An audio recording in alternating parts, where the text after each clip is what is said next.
என்ன அமைச்சர் ஆதவர்ஜுனா பல்ப் வாங்கிட்டீங்க போலயே, உங்களால திட்டமிட்டு கைது செய்யப்பட்ட மாரிதாஸ் நைட்டே வெளியே வந்துட்டாரு. அவ்வளவுதான் உங்களோட பவரா? உங்களுக்கு இங்க பவர்னா மாரிதாஸுக்கு சென்ட்ரல்ல பவர். சரி, மாரிதாஸ் உங்க குடும்பத்தை பத்தி ஒரு வீடியோ போட்ட உடனே நீங்க ஏன் அவ்வளவு பேனிக் ஆகுறீங்க? ஏன் அவரை கைது பண்ணியே ஆகணும் துடிக்கிறீங்க? ஏன்னா அவர்கிட்ட இன்னும் உங்க குடும்பத்தை பத்தியே நிறைய இன்ஃபர்மேஷன் இருக்கு. உங்களோட மொத்தத்தை முடிச்சு விட்டுருவாரு அப்படின்னு உங்களுக்கு பயம் வந்துருச்சு அமைச்சர் ஆதவர்ஜுனா அவர்களுக்கு.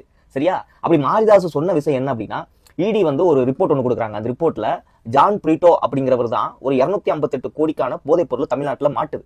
அந்த போதைப் பொருளுக்கு தேவையான பண உதவி, அந்த பரிமாற்றத்தை எல்லாமே பண்ணது இந்த ஜான் பிரீட்டோ தான் அப்படிங்கிற மாதிரி ஒரு தகவல் வந்து வெளியே வருது. மூளையா இருந்து செயல்பட்டவர் அப்படின்னு. அப்ப இந்த ஜான் பிரீட்டோ யாருன்னு பார்க்கும்போது, ஆதவர்ஜுனாவுடைய மாமியார் லீமா ரோஸ் இருக்காங்கல்ல, அவங்க அதிமுக எம்எல்ஏவா இருக்காங்க. அவங்களுடைய சொந்த தம்பி.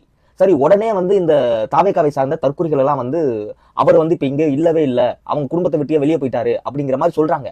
நீங்க அப்படி சொல்லலாம். ஆனா கேரளால ஒரு கேஸ் ஒண்ணு மணி லாண்டரிங் கேஸ் பெண்டிங்ல இருக்கு.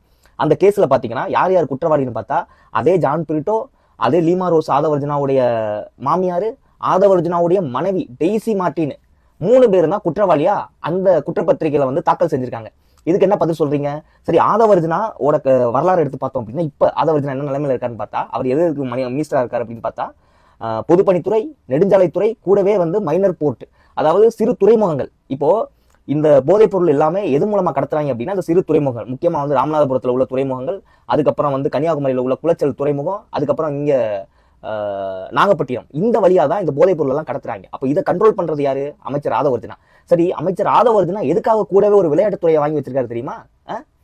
விளையாட்டுத்துறை மூலமா சின்ன குழந்தைங்களுக்கு வந்து ஷூ வாங்கி கொடுக்குறது, அதுக்கப்புறம் வந்து அவங்க வீட்டுல போய் சாப்பாடு சாப்பிடுறது, இது மூலமா தனக்கு தேவையான பப்ளிசிட்டியை பண்ணிப்பாரு. தான் நல்லவர், தான் வல்லவர் அப்படிங்கிற மாதிரி காட்டிப்பாரு. ஆனா இந்த போர்ட் மூலமாகவும் இந்த நெடுஞ்சாலைத்துறை மூலமாகவும் தனக்கு தேவையான இந்த கஞ்சா விற்கிறது, இந்த கள்ளக்கடத்தல் பண்றது, இந்த மணி லாண்டரிங் பண்றது, இந்த வேலையெல்லாம் பாக்குறதுக்காக பிளான் போட்டு வச்சிருக்காரு அப்படிங்கிற மாதிரி மாரிதாஸ் அவர்கள் சொல்லியிருப்பாங்க. அதனாலதான் இவர் வந்து பேனிக் ஆகி உடனடியா அவர் இதை பத்தி எதுவும் பேசிடக்கூடாது அப்படிங்கிறதுக்காக கைது பண்ணது. முழுக்க முழுக்க இது ஆதவர்ஜுனா அவர்களுடைய பிளான் தான். மொத்தத்துல ஆதவர்ஜுனா அவர்கள் பல்ப் வாங்கிட்டாரு. கடைசியா ஒன்னே ஒன்று சொல்லிக்கன்னு விரும்புறேன். விஜய் மாற்றம் தருவார்னு எல்லாரும் விஜய்க்கு ஓட்டு போட்டீங்களே, விஜயே மொத்தத்துல அங்க டம்மியா தான் இருக்காரு. அவரே ஒரு டம்மி சிஎம் தான். உண்மையான சிஎம்ஏ ஆதவர்ஜுனா தான் போல. மாற்றம் எங்க தர போறாரு? எல்லாருக்கும் ஏமாற்றம்.